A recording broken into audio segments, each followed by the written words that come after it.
नमस्कार दोस्तों। स्वागत है आपका हमारे YouTube चैनल बिंदास पढ़ाई में। तो पिछले वाले वीडियो में हमने पढ़ा था किसके बारे में कि कैसे गुड्स का आदान प्रदान होता था और उसके नीचे के 3 टॉपिक्स थे उनके बारे में। अभी आज हम पढ़ेंगे सदर्न मेसोपोटामिया जो था उसमें जो सिटीज थी उनके बारे में। इसमें मेनली हम 3 सिटीज के बारे में पढ़ेंगे, उर, उरुक एंड मारी। ठीक है, सबसे पहले उरुक के बारे में पढ़ेंगे, फिर उर के बारे में पढ़ेंगे, फिर मारी के बारे में पढ़ेंगे। तो आइए स्टार्ट करते हैं उरुक के बारे में पढ़ना।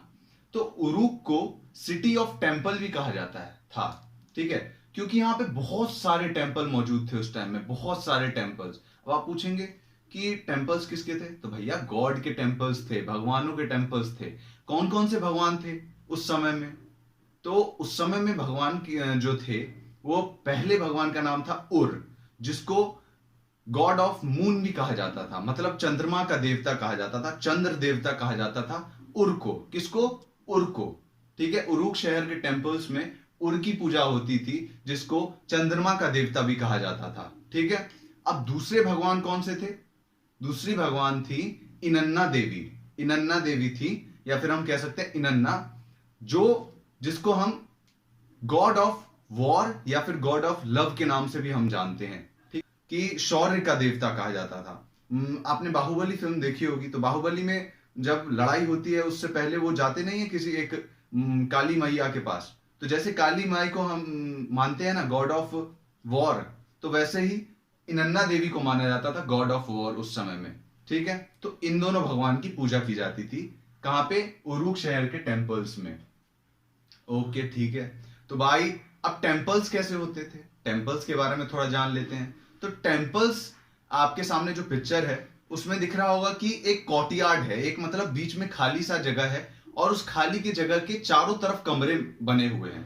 मतलब बीच में एक बरांडा जैसा है और उसके चारों तरफ जो है बहुत सारे कमरे बने हुए हैं, और उन कमरों में क्या होते हैं? मूर्तियां होती थी उस समय में। और बहुत सारे कमरों में और भी बहुत सारी एक्टिविटीज की जाती थी, जिसके बारे में हम आगे पढ़ेंगे। तो ऐसे कुछ स्ट्रक्चर होता था उस टाइम के टेंपल्स का।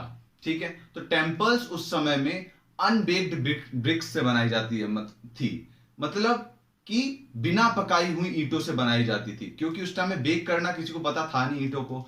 तो अनबेक्ड ईंटों से बनाई जाती थी। किसको? टेंपल्स को। ठीक है भाई, अब टेंपल्स के बारे में पढ़ लिया, टेंपल्स कैसे होते थे। अब ये पढ़ लेते हैं कैसे वो लोग पूजा करते थे भगवान की।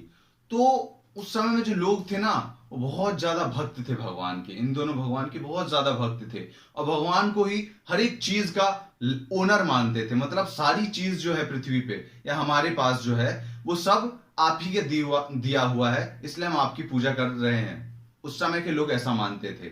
ठीक है, वो समझते थे कि जितना लैंड है, जितनी जमीन है, या फिर उस पर जितनी उपज हो रही है, या फिर जितना भी सोना चांदी जो भी चीजें हैं एग्रीकल्चर से बेस्ड, या फिर एनिमल्स जितने हैं, हम जो भी हैं, वो सब भगवान के देन है। तो वो भगवान की बहुत ज्यादा पूजा करते थे उस समय के लोग। तो वो कैसे पूजा करते थे? भगवान को चढ़ावा चढ़ाते थे, मतलब भगवान को प्रसाद चढ़ाते थे। क्या क्या चीजें?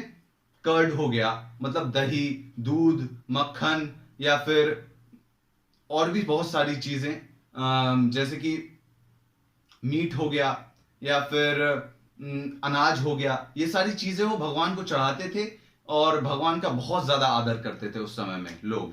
ठीक है, तो मंदिरों में केवल भगवान की पूजा ही नहीं होती थी, समय के साथ मंदिर जो है वो बहुत बड़े बड़े होते गए, और बहुत बड़ी बड़ी संख्या, ये इस शहर में बहुत ज्यादा मंदिर बनने लग गए समय के साथ। और मंदिरों में बहुत ज्यादा अलग अलग एक्टिविटीज भी होने लग गई। अब आप पूछेंगे एक्टिविटीज कौन कौन सी होती थी? मंदिर में तो केवल पूजा होनी चाहिए, लेकिन नहीं, मंदिरों में उस टाइम पे आटा पीसने लगे लोग। मतलब मंदिर में ही बैठ के लोग अपने डेली लाइफ की जितनी भी एक्टिविटीज होती है वो सब करने लग गए। जैसे कि सिलाई बुनाई का जो काम होता है वो मंदिरों में होने लग गया। ग्रेन्स जो होते हैं, ग्रेन्स को पीसने का काम वो भी मंदिर में होने लग गया।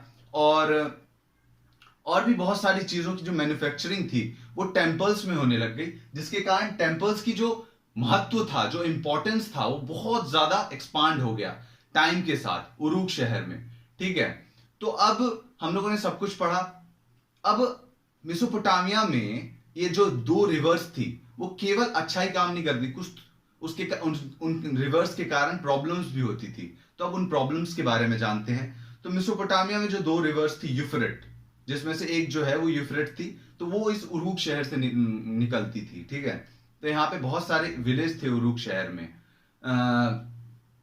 तो ये जो यूफ्रेट नदी थी ना, उसके जो चैनल्स थे, मतलब उसके जो धाराएं थी, उनमें फ्लड्स आ जाता था। मतलब 1 साल के बाद या 2 साल के बाद, मतलब रेगुलर इंटरवल पे उसमें फ्लड्स आते रहते थे। नदियों में पानी बहुत ज्यादा मात्रा में भर जाता था, फ्लड्स आ जाते थे, जिसके कारण जो पानी था नदियों का वो गांव में जाने लग जाता था। इसीलिए गांव कभी भी एक जगह पे स्थिर नहीं रहते थे। गांवों की लोकेशन जो थी वो चेंज होती रहती थी, क्योंकि मान लीजिए 1 साल यहाँ पे है गांव, अब बाढ़ आ गई, उनको डिसलोकेट होना पड़ता था, मतलब इस जगह से कहीं और जाना पड़ता था। तो ऐसा होता रहता था उस समय में, ठीक है। और दूसरी प्रॉब्लम अब पढ़ते हैं। दूसरी प्रॉब्लम ये थी कि जो लोग यूफ्रेट नदी यहां से मतलब ओरिजिनेट हो रही है, तो इस जगह पे जो ऊपरी जगह पे जो रहते थे, ठीक है, यहाँ के जो फार्मर्स थे ना, वो सारा पानी जो था वो अपनी खेतों की तरफ मोड़ लेते थे, अपने खेतों की तरफ मोड़ लेते थे। क्यों? क्योंकि उनके खेतों में ज्यादा अच्छे से इरिगेशन हो पाए। लेकिन अब सोचिए, यहाँ पे जो फार्मर्स है, यहाँ पे जिसकी जमीन है, इस पूरे एरिया में जिसकी जमीन है, अब वो क्या करेगा? यहां से सारा पानी तो इन लोगों ने अपने खेतों की तरफ मोड़ लिया, तो इनको बहुत ज्यादा प्रॉब्लम होती थी, जिसके कारण बहुत ज्यादा लड़ाइयां भी होती थी इसी चीज के कारण। ये जो उरूक शहर था, उसमें एक प्रॉब्लम थी कि यहां पे कोई एक स्थिर राजा नहीं रहा। यहां पे लड़ाइयां आए दिन होती रहती थी लैंड के लिए, ठीक है। तो लड़ाइयां होती रहेंगी तो यहां पे क्या होता था, मान लीजिए एक कबीले ने दूसरे के ऊपर आक्रमण कर दिया, या फिर एक राजा ने दूसरे के ऊपर आक्रमण कर दिया, दूसरे राजा के ऊपर, तो उन दोनों में से जो जीतता था ना, उन दोनों में से जो जीतता था राजा, वो राजा क्या करता था कि जो हारे वाले पार्टी है उसके सारे सैनिक को अपना सर्वेंट बना लेता था, अपना गुलाम बना लेता था। और उनका यूज किस में करता था? मंदिरों को बनाने में, मंदिरों के कंस्ट्रक्शन में उनका यूज करता था। जो हारे हुए सैनिक हैं, उस साइड, हारे हुए साइड के सैनिक का किस में यूज करता था? मंदिर बनाने में, मंदिर की कंस्ट्रक्शन में यूज करता था। उरूक शहर के जो राजा थे, मतलब जो जीता है, जो वो हारे वाली पार्टी के जितने भी सैनिक हैं, उन सबका यूज मंदिर बनाने के लिए करते थे वो लोग, राजा। और वहां पे लोगों की श्रद्धा इतनी ज्यादा थी भगवान में कि जो राजा भगवान की ज्यादा अच्छे से पूजा करता था, मान लीजिए कोई राजा बन गया, ठीक है, और वो भगवान की अच्छे से पूजा नहीं करता है, तो वो ज्यादा देर तक राजा नहीं रह पाता था। लेकिन कोई राजा बना है और वो भगवान की बहुत पूजा करता है और नए नए मंदिर बनवा रहा है, नए नए टेम्पल्स में बहुत ज्यादा अच्छे अच्छे महंगे महंगे हीरे लगवा रहा है, जवाहरात लगवा रहा है, बहुत सोने के मूर्तियां बनवा रहा है, और टेम्पल्स के लिए बहुत अच्छी अच्छी चीजें कर रहा है। तो उसकी जो इमेज थी वो लोगों के नजरों में बहुत ज्यादा अच्छी बन जाती थी, एज कंपेयर टू वो जिसके जो टेम्पल्स के लिए कुछ ज्यादा करता नहीं था राजा, ठीक है। तो राजा की जो इमेज थी वो बहुत ज्यादा अच्छी हो जाती थी। कब? जब वो टेम्पल्स के लिए बहुत अच्छी अच्छी चीजें करे, ठीक है। तो उस टाइम में इतनी इंपॉर्टेंस थी, मतलब टेम्पल्स की, आप समझ सकते हैं। उरूक शहर में जैसे मैंने बताया, लड़ाइयां होती रही, बहुत ज्यादा मात्रा में लड़ाइयां होती रही, और वहां पे कोई एक स्थिर राजा बन के नहीं रह पाया वहां पे। इसीलिए क्या होता था कि राजा जो था वो सारे अपने जो सैनिक हैं या फिर जो विलेज है, वो अपने जो जहां पे वो राजा रहता था, अपने घर के आसपास वो पूरा विलेज बसाता था, और जितने भी सैनिक है वो अपने आसपास ही रखता था, जिससे जब भी कोई वॉर की सिचुएशन आए तो वो सारे सैनिक एक जगह इकट्ठा जल्दी से जल्दी हो सके, ज्यादा टाइम ना लगे उनको इकट्ठा होने के लिए, क्योंकि टाइम लगेगा तो आक्रमण हो गया है तो हारने की संभावनाएं बढ़ जाती थी। इसीलिए जो विलेज थे सैनिकों के या फिर जितने भी और लोगों के, वो राजा के महल के आसपास ही रहते थे ज्यादातर सिचुएशंस में। ओके, तो अब पढ़ते हैं कि मंदिर बनाने में किन किन जो मजदूर का यूज होता था वो कहां से आते थे।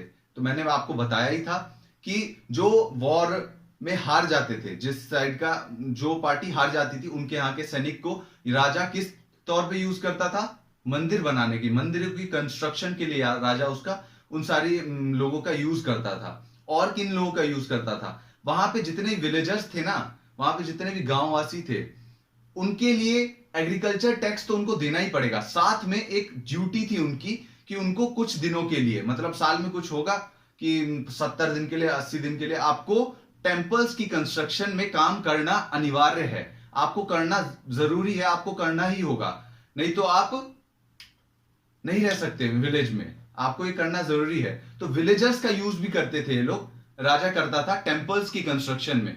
तो आप इससे पता लगा सकते हैं कि कितने सारे मजदूरों का प्रयोग किया जाता था टेम्पल्स को बनाने में, कि अगर 1,500 मजदूर, ठीक है, 1,500 मजदूर दिन में 10 घंटे काम करेंगे, 1,500 मजदूर दिन में 10 घंटे काम करेंगे तो उनको 5 साल लग जाएगा एक टेम्पल को बनाने में। सोचिए 5 साल, 1,500 मजदूर अगर काम करेंगे 10 घंटे, तो आप सोच सकते कितने सारे मजदूरों का उस समय में प्रयोग होता होगा। और मजदूरों को क्या किया जाता था कि उनको राशन प्रोवाइड किया जाता था, विलेजर्स जो भी काम करते थे टेम्पल्स के लिए उनको राशन प्रोवाइड किया जाता था, क्लॉथ्स प्रोवाइड किए जाती थी, उनको फाइनेंशियल हेल्प भी की जाती थी राजा के द्वारा। ऐसा नहीं कि फ्री में काम करवा रहे हैं, कुछ नहीं दे रहे, ऐसा नहीं था। उस टाइम में उनको राशन प्रोवाइड किया जाता था, उनको क्लॉथ भी प्रोवाइड किए जाते थे, ठीक है, डेली के जितने यूज के सामान होता है वो सब प्रोवाइड किया जाता था राजा के द्वारा उन वर्कर्स को, ठीक है। तो 3000 बीसी के बाद क्या हुआ कि टेक्नोलॉजी में चेंज आ गया, ठीक है, टेक्नोलॉजी में चेंज कहां पे आ गया, मेसोपोटामिया में। अब उन लोगों ने ब्रॉन्ज का आविष्कार कर लिया था मेसोपोटामिया में, ठीक है।